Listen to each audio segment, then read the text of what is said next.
Broadcasting from the business capital of the world, this is the Podcast Business News Network. Hey, welcome back, everybody. There is an amazing store located in Illinois, specifically Crystal Lake, which is really all things metaphysical. You name it, and I know it's a cliche. You name it, they got it. They really do. I've never seen anything like it. I wish there was a store like this in every community around the world. It's called Enlightened Balance Chakra Spa, and Kim is the owner, and she's with us. Hey, Kim, how you doing? Good morning. Happy to talk to you. Good morning. Yeah, it's good to have you back on here, and there's so much to talk about. And I know that you have one of your practitioners there, Kate, who I met last night by phone. Kate, how you doing? I'm doing great, Steve. Thank you. Yeah, it's good to have you both guys with us. And Kate, your specialty is mediumship, past life regressions. Tell us some of the other stuff you like doing. I love practicing Reiki with clients that need healing in mind, body, and spirit. Gotcha. Yeah. We talked last night, and you shared some stuff with me on the medium side. Still processing the one thing that, and I even told some friends driving in today, the one thing that you mentioned about a boy holding a blue kite. And that symbolizes something, and I know I'll get it. It'll connect. It happens a lot where, a medium will say something, and you're like, how does that connect? Haven't connected it yet, but what could that possibly signify? That is not a message for me. That was strictly a message for you. I thought about it again this morning and thought about it last night after we hung up. And I thought, that was really specific to you. You're not aware that you had a twin brother, are you? No, but I have a twin sister. Oh. Does she have masculine energy, I wonder? Oh, that's interesting. Okay. The message was coming from a twin.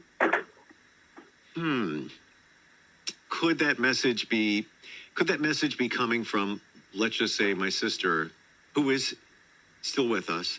Yes. Yeah, it can. And in mediumship, you can speak to the living and the non-physical, those that have passed out of physical. Sure. If that was coming from my sister, some kind of message, or let's just say from the other side, mentioning my sister, let's say it's my mom, my dad, whatever. Sure. Would that be connected to the blue kite, or this is a totally separate message? No, it was connected. It was connected to the blue kite, yes. So that's for you to process. An interesting story, though, that you made me think of this whole scenario now. We had a client once, so we do walk-ins and appointments here, and I think we've been popular because you can walk in the store, be a shopper, and I can put you with a medium right away. We don't even know your first name until you tell us. So there's not a way for us to Google you or to Facebook you or any of these things to get any type of details. Sure. But we had a husband, a wife, a little kid, and a toddler jam in a room. They got a reading. They came, they left, they paid. I assumed everything was fine. And later, the lady came back and said, I have to tell you a really funny story. Your practitioner had told me that I was going to have another child, and my husband and I secretly laughed because he had just had a vasectomy, so we were like, can't happen. And then she told me that I was going to rekindle a relationship with my brother, and I kind of secretly laughed. I don't even have a brother, but we paid and left. We thought, it was money for entertainment. That was fun, but not real. She goes, and then she came back and she's like, do you know that I found out that I had apparently gotten pregnant before the vasectomy had fully taken, and my father had an affair, and I have a guy who contacted me from South America to get to know me. And she's like, I just thought I should come back and tell you because it was such two very specific things that in our minds could not be true that then came forward and were completely true in the most bizarre way. So I do think sometimes with messages, weird things like that happen in the moment. It doesn't speak to anything. And then at some point it'll pop up and then it'll make sense. But I don't know anything about the blue kite that came up last night. I'm just saying it's interesting when things like those happen. Oh, yeah. And I call it psychic amnesia, where it's you just go blank, like ah. But the more I think about it, and I really got to go deep here, there might be some memories of me flying kites with my dad, and I didn't spend a ton of time with him, but I have like a foggy memory of that. I don't know if there's a connection there or what, but even the fact, Kate, that you mentioned a twin, I'm a twin, so there you go. I wasn't going to mention that right away because when I mentioned the blue kite and the messaging, and it was you holding the kite, I thought, okay, this is not resonating with him. I'll leave this alone for a moment. And I think we both agreed to that. So yeah, I could not express further, but I was telling Kim this morning about the message from the twin. very interesting. How interesting. Mm-hmm. Yeah, and I just talked to my sister Sunday, and she's thinking about starting a business, so she wanted my help on that. But yeah. Oh, what kind of business is it? You know? Say that again. I'm sorry. What kind of business will it be? Caring for seniors. Okay. Yeah. Oh. Yep. Interesting. Maybe that's her logo, the blue kite. I don't know. The blue kite, the lifeline of a blue kite to help you in your darkest hour with your family that you care for that needs care. Okay. Okay. So I'm just teasing, though. no, wait a minute. Hold on. The reason she called me was for a logo. Oh, well, there you go. Because I do marketing. So, and she even referred to our mom when I did something for our mom, and it was a logo. The business, it was a real estate, but it was a tree. There's a background behind it, but she referenced that my sister did, twin sister, on Sunday, and that's one of the things that she was talking about, a logo. So might have something there. Thanks, Kate. Saved me a lot of time. Well, you know, it's interesting that the kite being blue. I mean, blue is your throat chakra. So perhaps people, when they need care for a loved one and feel bad about it, don't really know how to articulate that they can't do it all themselves. They don't want to feel bad about not doing it themselves, but want to deal with a compassionate person who will make them feel less guilty, about the care they receive. You know what? And a third party. Absolutely. And another thing that people aging, seniors, they don't want to lose their freedom. Sure. Oh, so maybe it's a kite, the symbolism of a kite with the freedom of the kite, perhaps. It's a huge thing, though, for seniors. I mean, I remember when my mother passed, she did not want anybody coming in the house, and she was not going to a facility. She was going to have all the care health workers come to her. Well, something else resonates here. Blue is the number one trust color. So if you look at anything medical, more times than not, it's blue because there has to be or should be a level of trust there. So there's something there too, I believe. So that's interesting. Lovely. Yeah. How lovely. One of the other things, Kate, you do past life regressions. I do. And I have had the most extraordinary experiences with past life readings. And I have only probably out of the hundreds that I've done, I'm probably up there in almost to 1,000 now over the last couple of years. I had a young girl and you'll love this, it's a great story. I don't normally work on anybody under the age of 18.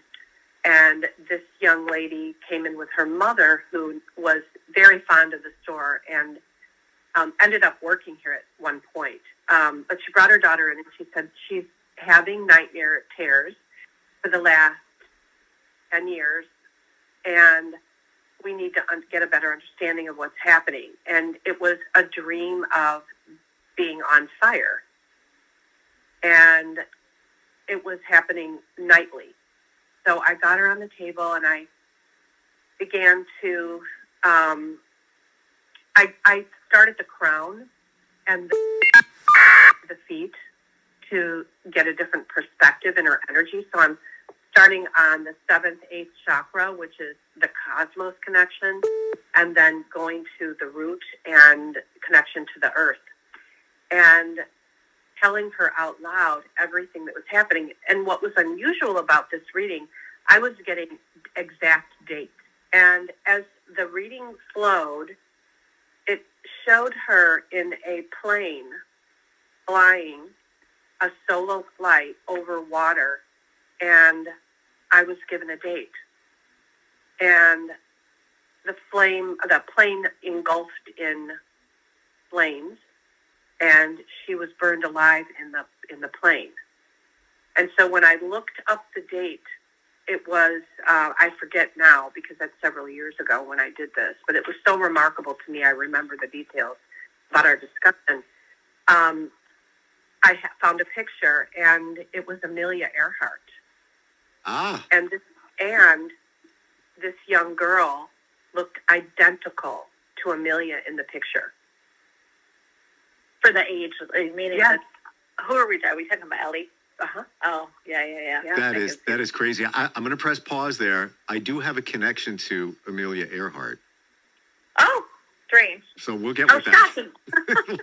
We're going to get with that. I believe we have a call. Hi, can you hear us? Hi, this is Stephanie. Hi, Stephanie. We have Kate and Kim. Say hi to them. Hi. Hello.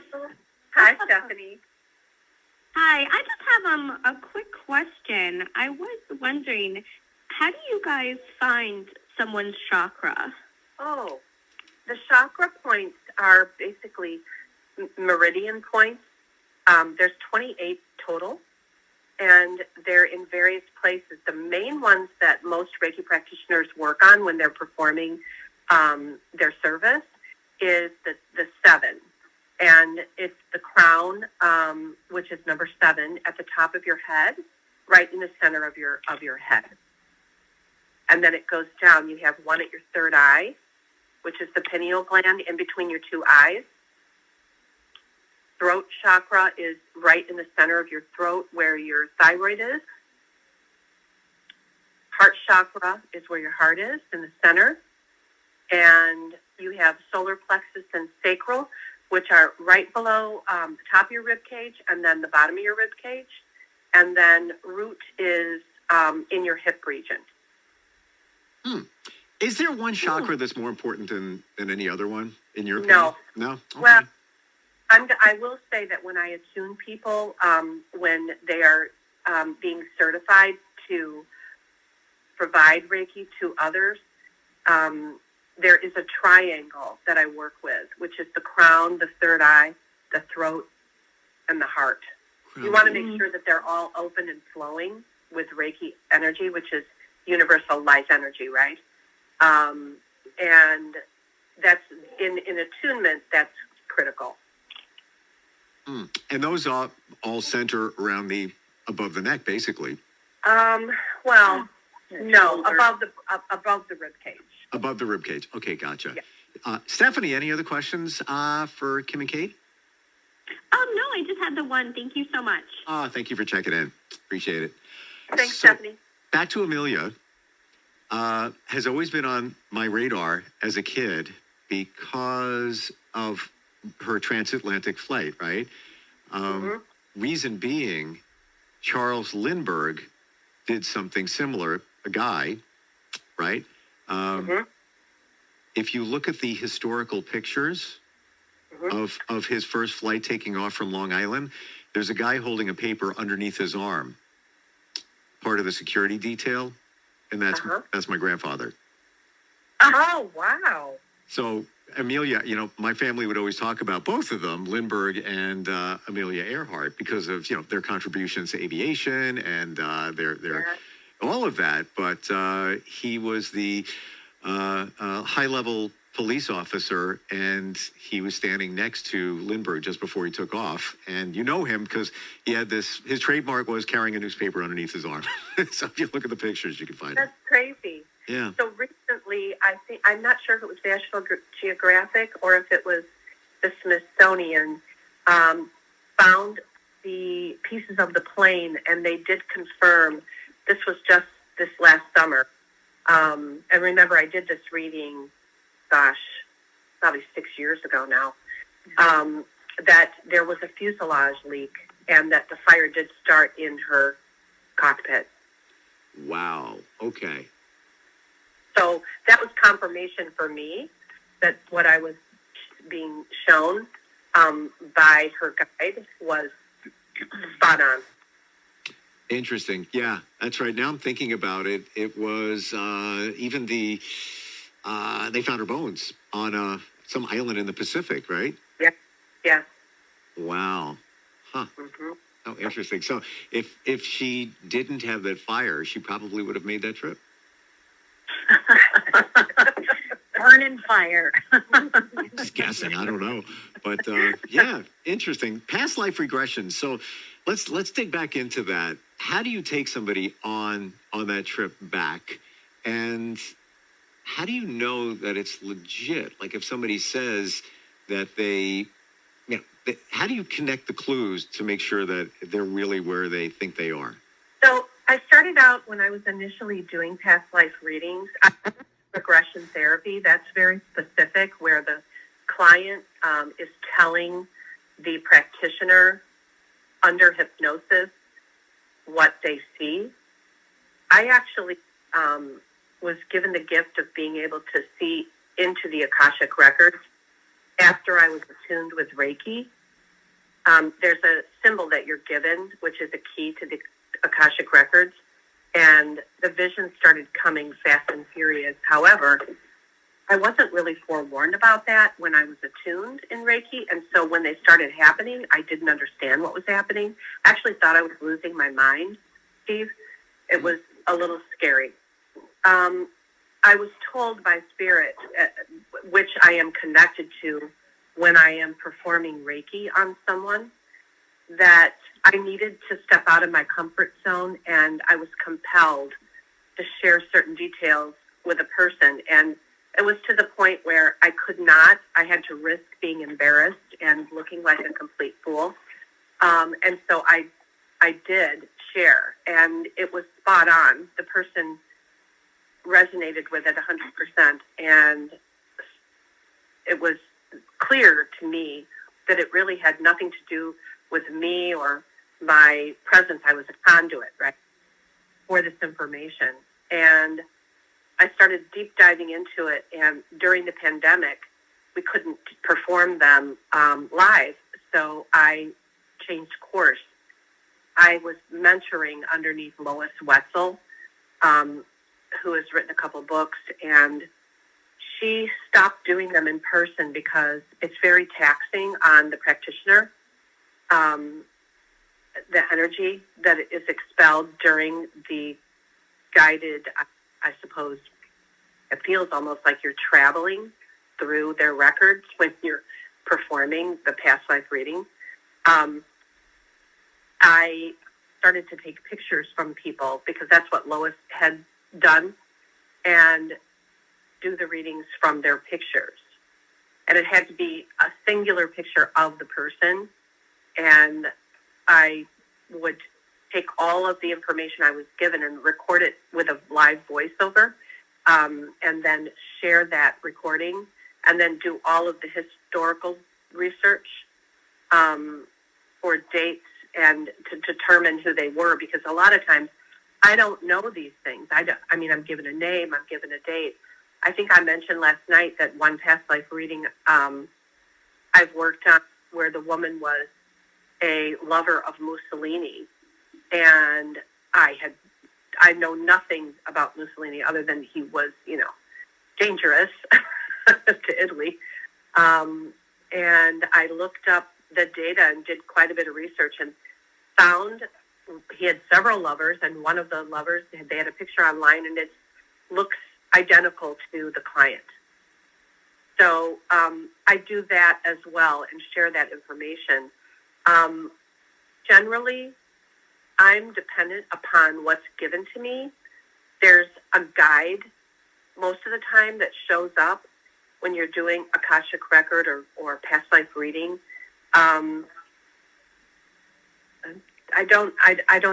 Did that answer your question, Steve? Yeah. And the Akashic records is interesting, Kate. Let's talk about that for a second. So is that when you take somebody back, is that how you, I guess the best description is confirm what you might believe when you're taking somebody back. Yeah, belief is a good word. I don't get a say when the information's given to me.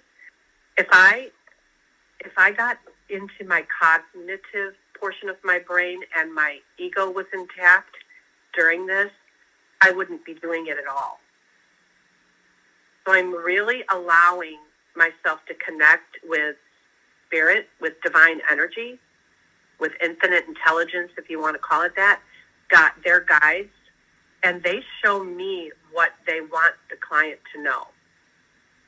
It's dependent upon where they're at in their spiritual journey in their life and what they're working on and what they need healing, what they need to heal in order to keep their momentum, those rockets shooting forward. Is it when you take somebody back, can it get very emotional? Yes.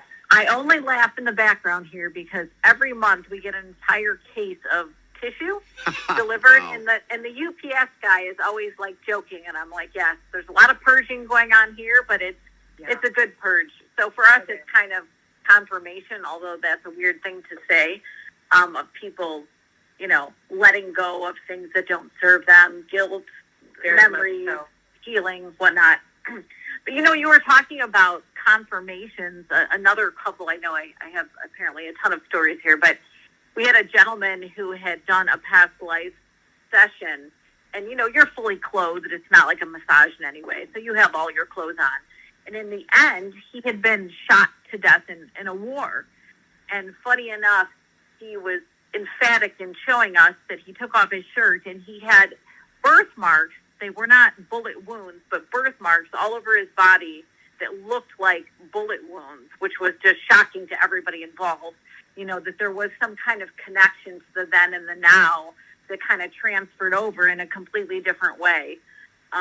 We've also had a client who had a lot of leg pain for no reason, had been to a bunch of doctors, and nobody could kind of identify anything. And of course, we don't know this on the front end, but in hers, she had been, her leg had been severed in some type of an accident, and then that kind of triggered her to share with us that made so much sense to her because she had a leg issue that nobody, neurologists, a million doctors couldn't really identify the issues that she was having. So that happens frequently. Yeah, I was going to say it's more weird one-off things, I guess, that come up that aren't necessarily.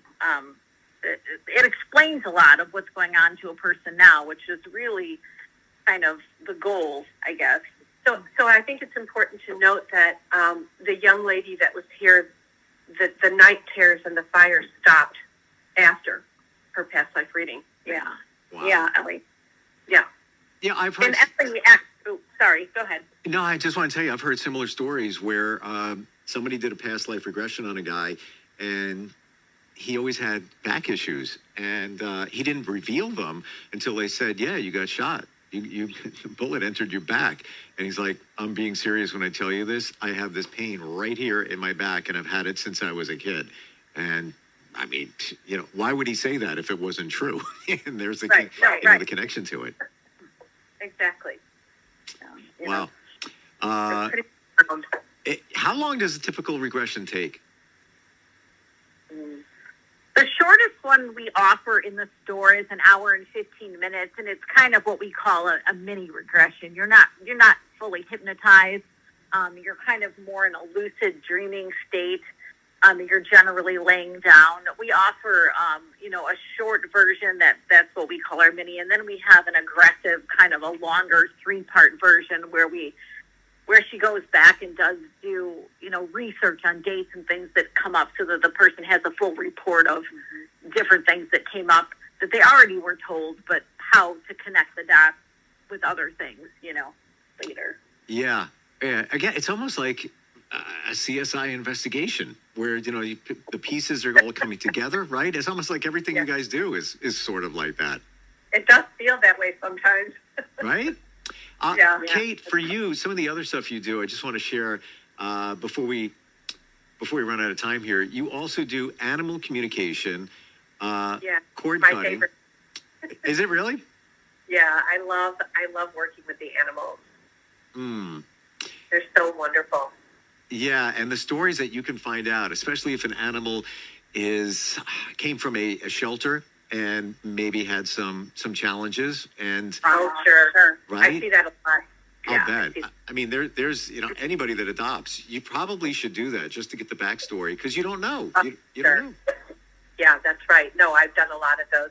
One that's very interesting, and I'll share this with you. The client came in and said that her cat did not like her, and that the cat had a problem, and that the cat was experiencing a lot of fear and bitter a couple times and so on. And after we were talking for a while, it turns out that the lady was very stressed. She was not petting the kitty. She was not friendly with the cat. And it turned out that really the client, the human client was the problem, not the animal. And the cat was only reacting to the human's energy. Wow. And so in that instance, it really surprised the customer. But I will tell you that it was eye-awakening for her. And she realized that she was taking out her upset every day and her stress on her cat without even realizing it. Oh my gosh. I know. I know. The So cat that was can't fun. tell you.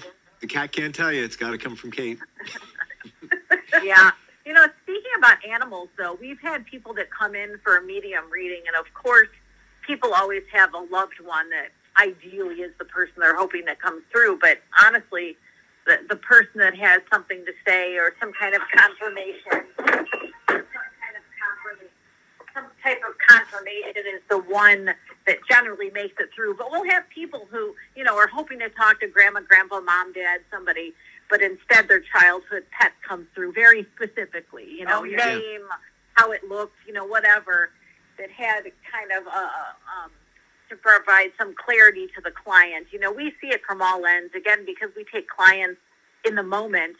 I see it on my front end, people taking off their wedding ring because they want the practitioner to tell them that they're married, all kinds of stuff to make sure that we're not, I guess, dishonest in what we do. But again, we do about 1,000 sessions here a month, and I think part of the thing is there's a full team here 7 days a week from open and close. So if you come in and you're just feeling out of sorts, you can walk in without any warning and get service. So it's about as honest of a relationship as there can be. If I don't even have your first name until I'm walking you back, there's not really any opportunity to kind of dive deeper into a person, Yep. You guys are, again, completely on the level. This is like the real deal. If you're looking for anything metaphysical, it's happening right where you are. We didn't even get into the oracle card readings that you guys do, Kate specifically, or any of that. So I want to tell everybody, go to the website, enlightenedbalance.com. Enlightenedbalance.com. A lot of stuff can be done virtually, like Kate and I did a reading last night. And Kim and Kate, I appreciate you guys. Thank you for joining us today, and look forward next time we get together and talk about some other cool stuff. Absolutely. Thank you, Steve. And again, if anybody would like to schedule any type of virtual session, you would just need to call the store at 815-307-1180 to do that. And at this time, I'm going to go fly a kite. Okay. We'll talk soon. Wonderful day. You Take care. too.